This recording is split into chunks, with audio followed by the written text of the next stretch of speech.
আমি আপনাদেরকে অভিভাবকদেরকে বলবো, আপনারা আমাকেও বিশ্বাস করবেন না, আপনারা আমাকেও বিশ্বাস করবেন না। আমি আপনাদেরকে এই কথাটা খুব গুরুত্ব দিয়ে বলছি। বাচ্চাদেরকে মক্তবে দিবেন, বাচ্চাদেরকে দারুল কেরাতে দিবেন, নিজে নিয়ে যাবেন, নিজে নিয়ে যাবেন। মেয়ে বাচ্চা যদি হয়, নিজে নিয়ে গিয়ে যদি দেখেন অন্য বাচ্চা কাচ্চা আসে নাই, তাইলে একা বাচ্চাকে রেখে আপনি কখনোই বাড়িতে আসবেন না। ওই হুজুরকে বিশ্বাস করার আপনার কোনো প্রয়োজন নেই।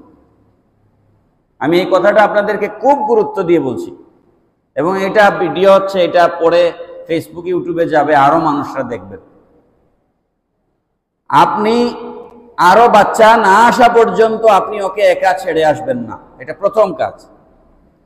ছুটির অন্ততপক্ষে 5-7 মিনিট আগে আপনি যাবেন, যাতে করে অন্য সব বাচ্চা বাড়িতে চলে যাওয়ার পর আপনার বাচ্চা একা হয়ে না পড়ে।